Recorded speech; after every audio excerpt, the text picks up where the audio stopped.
Assalamualaikum warahmatullahi wabarakatuh. Apa kabar sahabat semua? Semoga selalu diberkahi Allah Subhanahu wa Ta'ala. Amin.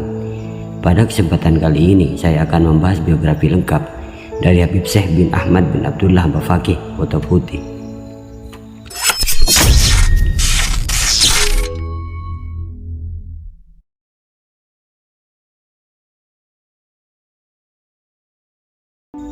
Habib Syekh bin Ahmad bin Abdullah Bafaqih dilahirkan di kota Sir pada tahun 1212 Hijriah atau 1798 Masehi. Setelah beberapa lama memperdalam pengetahuannya di sana-sini, pada tahun 1250 Hijriah atau 1834 Masehi, beliau ditemui secara gaib oleh Pangeran Lanang Dangiran atau Mbah Brondong di Hadramaut, Yaman. Beliau seraya berpesan jikalau berdagang ke tanah Jawa supaya mampir ke Boto Putih, Surabaya. Setibanya di Boto Putih langsung mencari Mbah Brondong.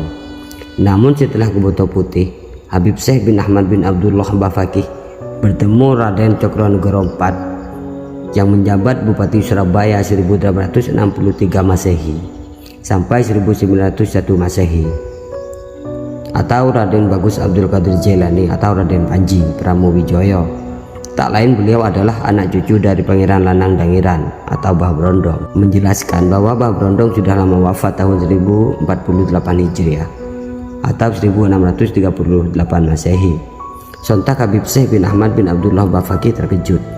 Kemudian disinilah Habib Syekh diminta menetap di Boto Putih, Surabaya oleh Raden Cokronegoro IV atau Raden Bagus Abdul Qadir Jailani atau Raden Panji Pramowijoyo. Tak lama kemudian, Raden Cokronegoro IV meminta langsung kepada Habib Syekh untuk menjadi guru spiritualnya serta mendalami agama Islam. Berawal dari inilah Habib Syekh bin Ahmad bin Abdullah Bafaqih mulai berani mengambil langkah dakwah menyebarkan ilmunya. Ia sempat menjalani beberapa kota di Nusantara sebelum akhirnya memutuskan berlabuh di kota Surabaya. Di Surabaya inilah mulai memancarkan cahaya pengetahuannya. Beliau mengajarkan ilmu-ilmunya kepada para menuntut ilmu sekitar, mulai dari fikih, tauhid, tasawuf dan lainnya.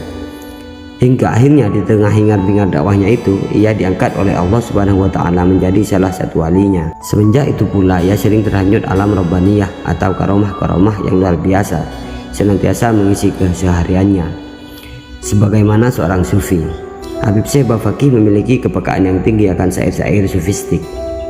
Beliau begitu mudah terbawa terbang oleh syair-syair gubahan para tokoh sufi. Apalagi bila menyenandungkan syair itu adalah adiknya sendiri, Sayyid Muhammad Bafaqih yang bersuara emas. Bisa-bisa ia mabuk kepayang semalaman yang selalu menemani beliau semasa hidup. Dakwah Habib Syekh di tanah Jawa malah sukses. Beliau berhasil mengislamkan banyak orang. Selain itu beliau juga berhasil mencetak beberapa ulama. Ilmunya benar-benar menyinari belantara Jawa yang sang wali yang berkaromah luar biasa itu tidak lain tidak bukan adalah Habib Syekh bin Ahmad Bafaqih, ulama besar yang pusaranya ada di daerah Boto Putih, Surabaya yang dekat dari Masjid Sunan Ampel. Dan karena itu masyarakat lebih mengenal beliau sebagai Habib Syekh Boto Putih. Dan di masanya keulamaan Habib Syekh sulit tertandingi.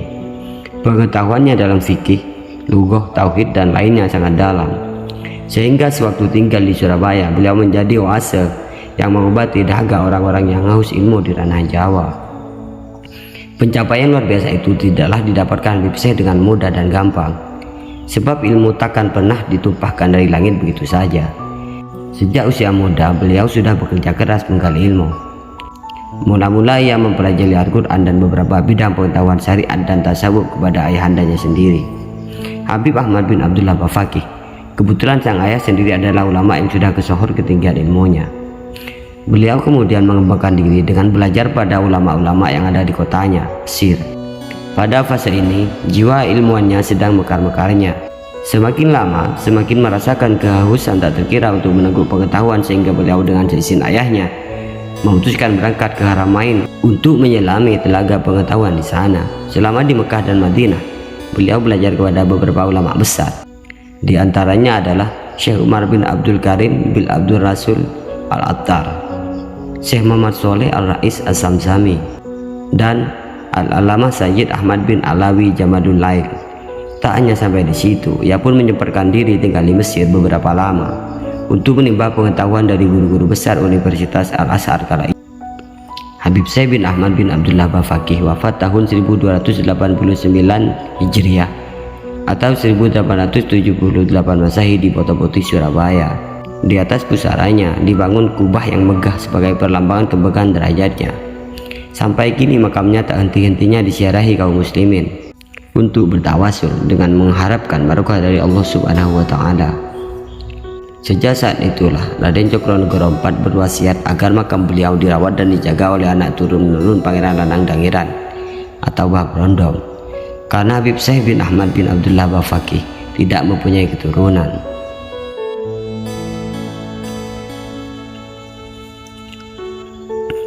Nasab Habib Syekh bin Ahmad bin Abdullah Bafaqih bersambung kepada Rasulullah SAW.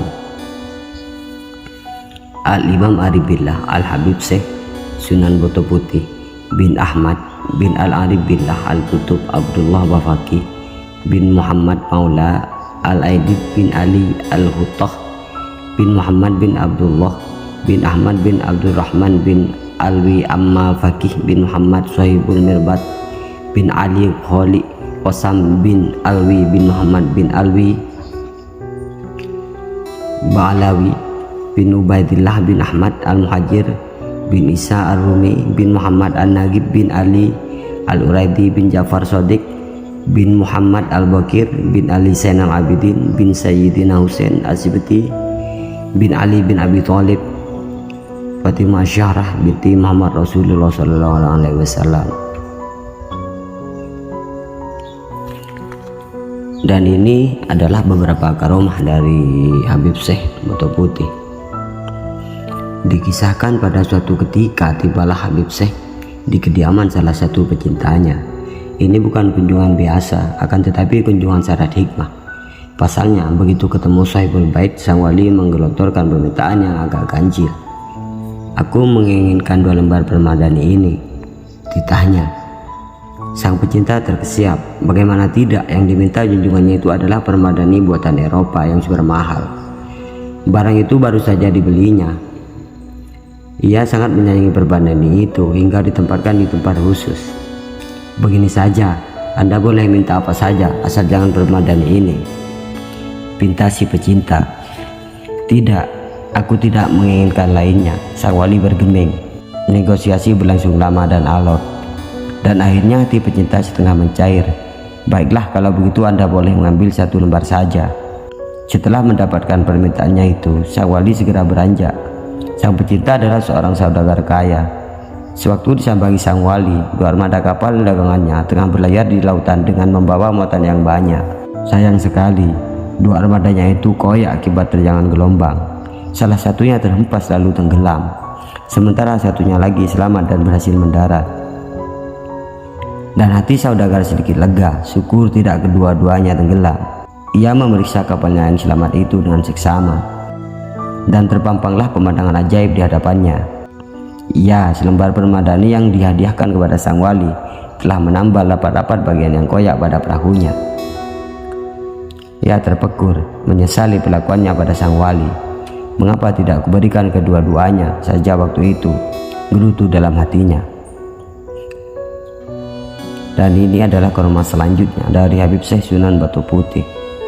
Suatu malam, Habib Abdullah Al-Haddad, seorang wali yang dulu dikenal royal, menjamu tamu, menyuruh seorang sayyid bernama Abdullah bin Umar Al-Hinduan berziarah ke pusara Habib Syekh Bafaqih. Hai Abdullah, pergilah kamu ke pusara Habib Syekh sekarang dan katakan pada beliau, Abdullah Al-Haddad saat ini butuh uang 2.000 rupiah. Tolong berilah ia uang besok, perintahnya.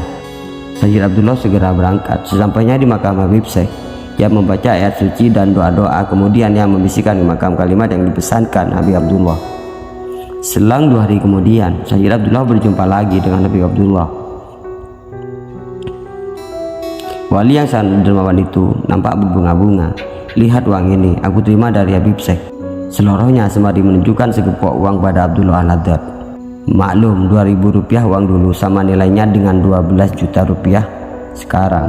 Sang wali yang berkaromah luar biasa itu tidak lain dan tidak bukan adalah Habib Syekh bin Ahmad Bafaqih, ulama besar yang Makamnya ada di daerah Boto Putih, Surabaya, dekat Masjid Sunan Ampel. Karena itu masyarakat lebih mengenal beliau sebagai Habib Syekh Boto Putih. Dan inilah doa yang sering diamalkan oleh Habib Syekh Boto Putih. Bismillahirrahmanirrahim. Bismillahi tariqi ar-rahmanu rafiqi ar-rahimu yahdusuni min kulli syai'in yalsimuni. Ayatul kursi tursi sayfi hasbi Allah tahsantu biya tawakkaltu ala Allah. Fa'syailu suluhiya aslihuta salhuta wa sya'atil aswatu lirrahmani fala tasma'u illa hamsa. Ya tawalu uhmum anna syarrul jinna wal insi bi hurmati ma yaqulu li syai'in kun fayakun. Bisirokal masun wa ilmikal maknun wa ma fi hukmikal mahsun. Andil uyun sahhur li quluba mar'ani sahhur li qalba fulanatin binti fulanatin fulan ibni fulanah ala mahabbatani mawaddati wa awatifi wa ta'ati wa kulla hajati ya man la yu'jizu syai' sahhur li kulli syai'. Aqsamtu alaikum bima da Allah bihi ala samawati wal ardina faqala ta'ataita ta'in wa innahu laqasam law ta'lamun azim. Wa sallallahu ala sayyidina Muhammad wa alihi wa sahbihi wasallam. Itulah biografi lengkap dari Al-Habib Syekh Fakih Boto Putih, dan juga kisah perjalanannya menyebarkan agama Islam dan kisah karomahnya. Semoga kita bisa mengambil pelajaran dari kisah beliau. Amin.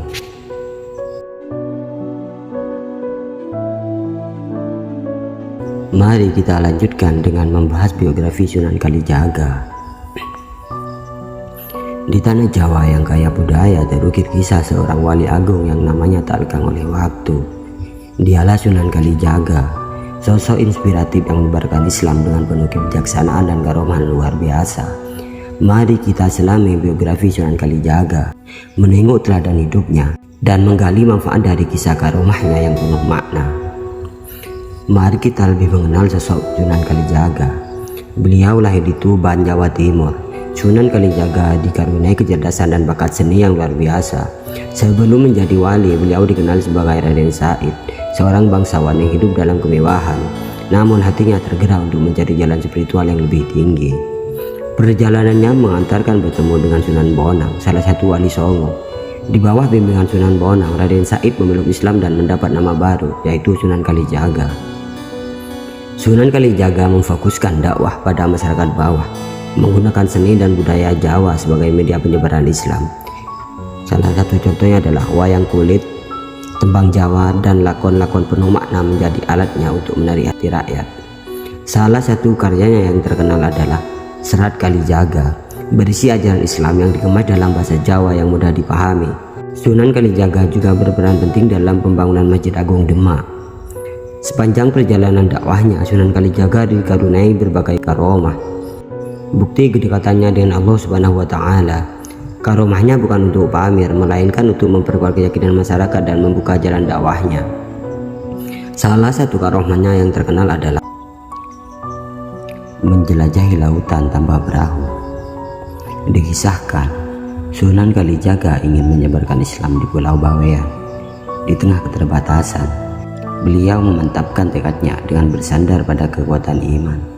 Keinginan beliau yang kuat dibalas Allah dengan karomah luar biasa, yaitu beliau mampu menyeberangi lautan tanpa perahu.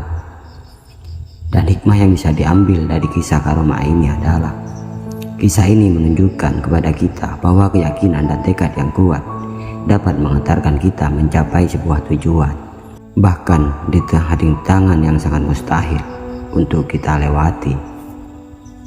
Dan karomah dari Sunan Kalijaga yang selanjutnya ialah menaklukkan naga di Gunung Tidar. Dikisahkan, Gunung Tidar diyakini sebagai tempat bersemayamnya naga yang meresahkan. Sunan Kalijaga dengan keteguhan imannya berhasil menaklukkan naga tersebut dan membawa kedamaian bagi masyarakat. Dan hikmah yang bisa diambil adalah, kisah ini mengajarkan kita untuk berani melawan hawa nafsu dan keburukan yang ada di dalam diri dan sekitar kita. Keberanian dan keteguhan iman akan mengantarkan pada kemenangan. Dan karomah yang selanjutnya adalah mengubah beras menjadi pasir. Dikisahkan Sunan Kalijaga menegur seorang kepala dusun yang kikir dengan mengubah berasnya menjadi pasir. Kejadian ini menjadi pelajaran berharga bagi masyarakat untuk selalu bersyukur dan berbagi. Hikmahnya adalah kisah ini mengingatkan kita untuk selalu berhati-hati dalam menggunakan harta dan kekayaan.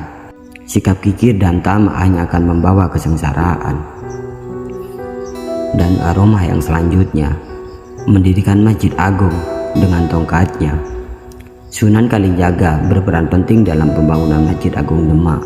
Dengan karomahnya, beliau menancapkan tongkatnya yang kemudian tumbuh menjadi pohon jati penyangga masjid.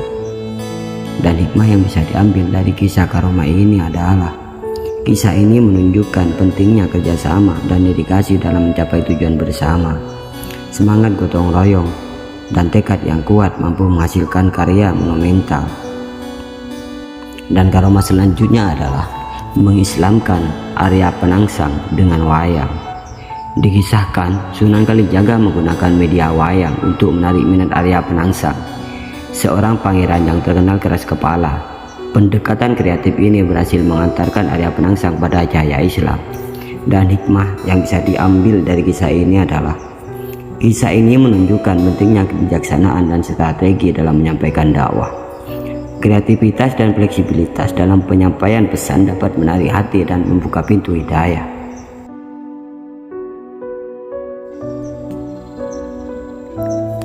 Karomah Sunan Kalijaga yang selanjutnya adalah beliau bisa menghilang. Saudara-saudaraku yang dirahmati Allah Subhanahu wa Ta'ala, mari kita sejenak menenggelamkan diri dalam kisah inspiratif salah satu wali songo Sunan Kalijaga. Sosoknya tak hanya dikenal sebagai penyebar agama Islam, tetapi juga lekat dengan karomah luar biasa. Karomah Sunan Kalijaga menghilang bukan sekedar cerita mistis, tetapi syarat makna dan pelajaran berharga bagi kehidupan kita.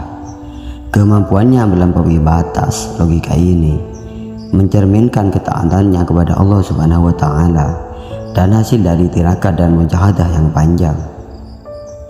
Salah satu kisah masyhur tentang karomah ini adalah saat Sunan Kalijaga dihadapkan pada situasi berbahaya ketika hendak dibunuh oleh utusan Raja Brawijaya.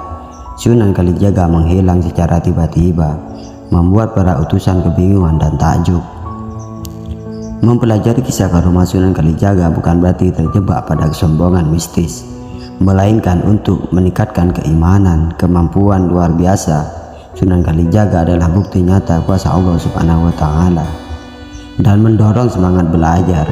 Ketekunan Sunan Kalijaga dalam menuntut ilmu dan beribadah menjadi teladan dan meneladani akhlak yang mulia. Karomahnya digunakan untuk dakwah dan membantu orang lain, bukan untuk kesombongan. Sunan Kalijaga pernah berkata, ilmu iku kelakone kanthi laku. Artinya, ilmu tak hanya dipelajari tetapi harus diamalkan dalam perbuatan. Mari jadikan kisah karomah Sunan Kalijaga sebagai pelecut semangat untuk meningkatkan keimanan, ketekunan dan akhlak mulia dalam kehidupan kita. Karomah Sunan Kalijaga yang selanjutnya adalah beliau sholat Jumat di tempat yang berbeda. Kisah ini bermula ketika Sunan Kalijaga diundang untuk memberikan khutbah Jumat di dua masjid yang berbeda.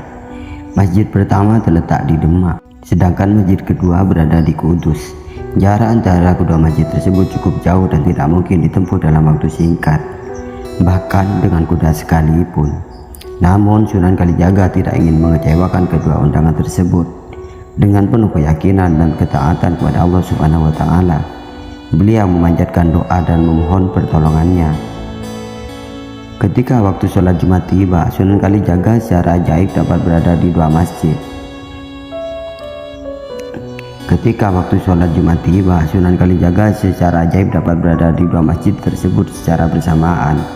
Di Demak, beliau terlihat memimpin sholat Jumat dan memberikan khutbah dengan penuh hikmah. Di Kudus, beliau pun hadir dan melakukan hal yang sama. Kejadian luar biasa ini tentu saja membuat para jemaah di dua masjid terkagum-kagum. Mereka menyaksikan sendiri karomah Sunan Kalijaga yang merupakan bukti nyata kedekatannya dengan Allah Subhanahu wa Ta'ala.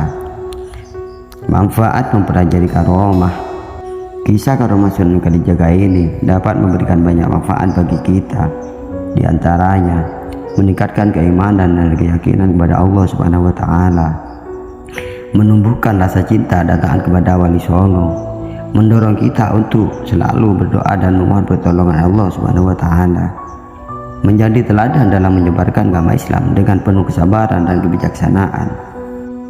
Salah satu karomah Sunan Kalijaga yang paling terkenal adalah kekuatan fisiknya yang luar biasa. Konon beliau mampu mengangkat batu besar dengan mudah, bahkan membelah pohon dengan sekali tebas.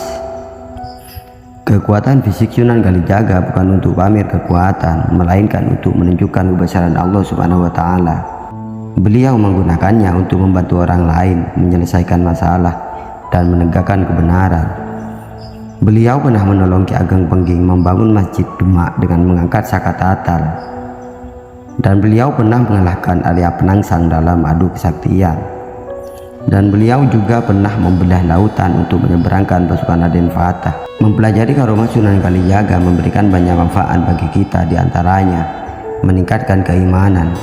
Kita menjadi yakin akan kuasa Allah Subhanahu wa taala yang maha besar, dan memperkuat tekad kita. Kisah Sunan Kalijaga memotivasi kita untuk selalu berjuang di jalan Allah dan meneladani akhlak mulia. Kita belajar dari sifat rendah hati, sabar, dan ikhlas Sunan Kalijaga. Sunan Kalijaga meninggalkan banyak kata bijak yang menyentuh hati. Salah satunya, urip iku urup, yen mati urup. Artinya, hiduplah dengan bermanfaat dan bercahaya, seperti lampu yang menerangi. Kisah karomah Sunan Kalijaga yang selanjutnya adalah Sunan Kalijaga mengubah tanah menjadi emas. Sunan Kalijaga dikenal sebagai wali yang menyebarkan Islam dengan penuh kesabaran dan kebijaksanaan. Sunan Kalijaga dikenal sebagai wali yang menyebarkan Islam dengan penuh kesabaran dan kebijaksanaan. Salah satu karomahnya yang terkenal adalah ketika beliau mengubah tanah menjadi emas. Kisah ini terjadi di desa Jipang yang saat itu dipimpin oleh Ki Ageng Pengging yang sombong. Sunan Kalijaga menyamar sebagai penjual rumput dan menawarkan rumputnya kepada Ki Ageng Pengging. Ki Ageng Pengging yang serakah ingin menipu Sunan Kalijaga dengan membayarnya dengan emas palsu. Namun Sunan Kalijaga dengan ketajaman batinnya mengetahui bahwa emas itu palsu. Beliau kemudian menunjukkan karomahnya dengan mencangkul tanah dan mengubahnya menjadi emas murni. Karomah ini bukan untuk pamer kekuatan, melainkan untuk menyadarkan Ki Ageng Pengging atas kesombongan dan ketamakannya.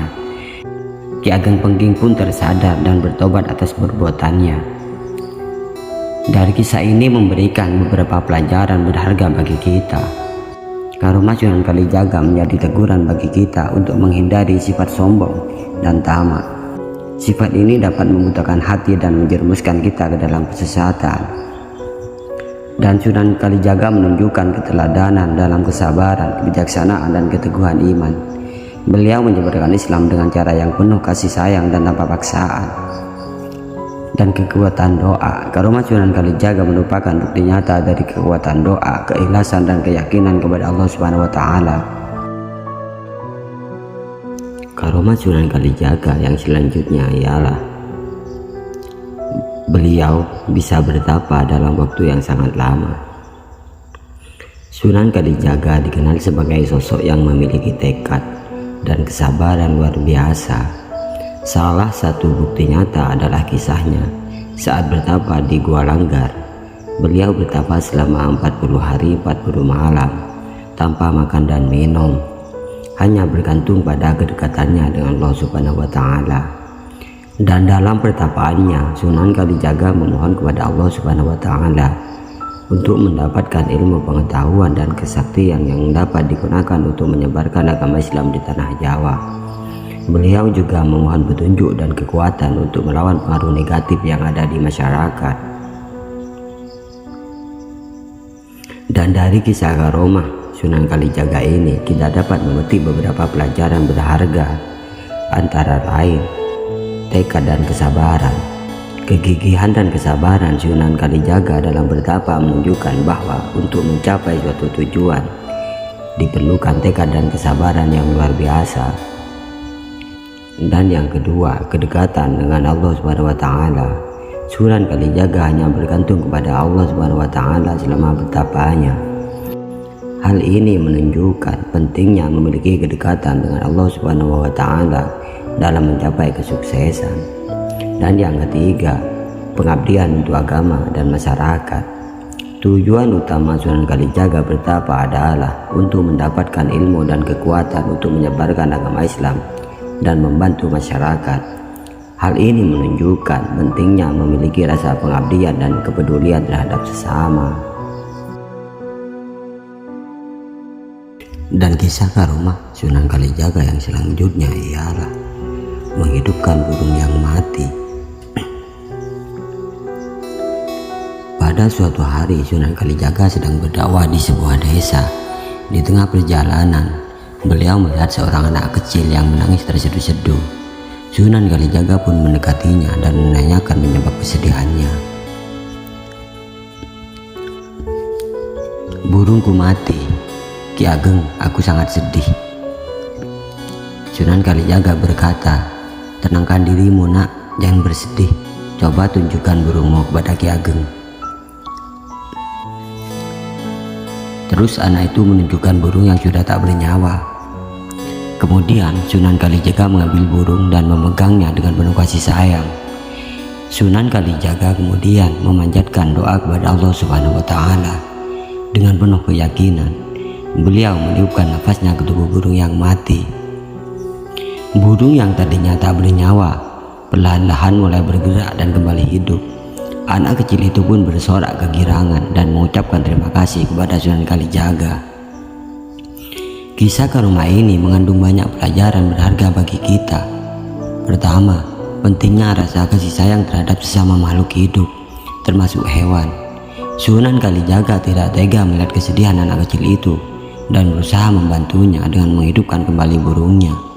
Dan yang kedua, kisah ini menunjukkan kekuatan doa dengan keyakinan dan ketaatan kepada Allah Subhanahu wa taala. Sunan Kalijaga mampu melakukan hal yang luar biasa. Dari kisah ini kita dapat mengambil pelajaran bahwasanya kasih sayang adalah kekuatan yang luar biasa. Dengan kasih sayang kita dapat melakukan hal-hal yang luar biasa. Semoga kisah karomah Sunan Kalijaga ini dapat memberikan inspirasi dan pelajaran berharga bagi kita semua. Marilah kita meneladani sifat kasih sayang dan ketaatan beliau kepada Allah Subhanahu wa taala. Karomah Sunan Kalijaga yang selanjutnya ialah membangun Masjid Agung Demak dengan sekejap. Pada suatu ketika, Sunan Kalijaga bersama Wali Songo lainnya ingin membangun masjid di Demak. Beliau ingin membangun masjid dengan cepat agar bisa digunakan untuk sholat. Sunan Kalijaga menancapkan tongkatnya ke tanah dan masjid megah berdiri dengan sekejap. Masjid Agung Demak menjadi simbol penyebaran Islam di Jawa. Karomah ini menunjukkan kuasa Allah Subhanahu wa taala dan keteguhan niat Sunan Kalijaga dan Wali Songo dalam menyebarkan Islam. Masjid Agung Demak menjadi bukti nyata kegigihan mereka. Karomah Sunan Kalijaga merupakan bukti kuasa Allah Subhanahu wa taala dan keteguhan niat Sunan Kalijaga dalam menyebarkan Islam. Karomahnya juga menjadi pelajaran dan teladan bagi umat Islam untuk selalu beriman kepada Allah Subhanahu wa taala dan menjaga alam semesta. Pentingnya untuk mengambil nilai-nilai positif dan teladan dari kisah tersebut dan tetap memegang teguh pada ajaran Islam yang sahih.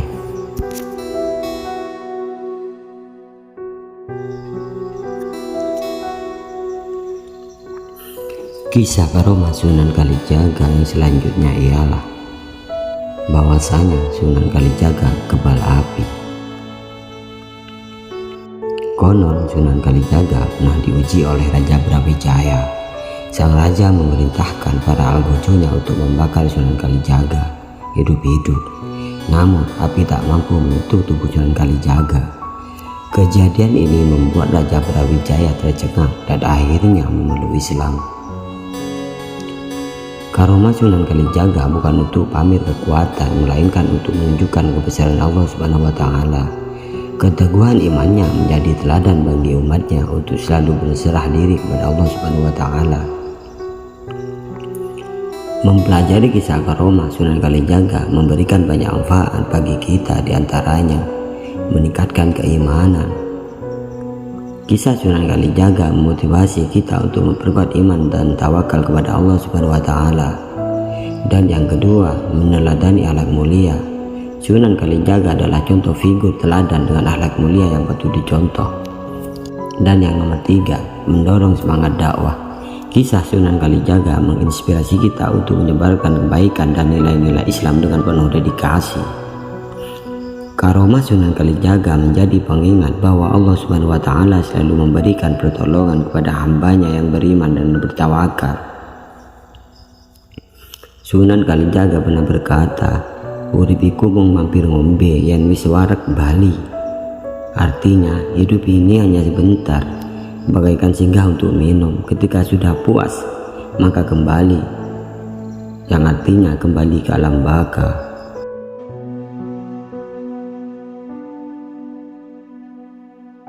Itulah biografi dan kisah Sunan Kalijaga menyebarkan Islam di Nusantara dengan kisah karomahnya. Wallahu a'lam.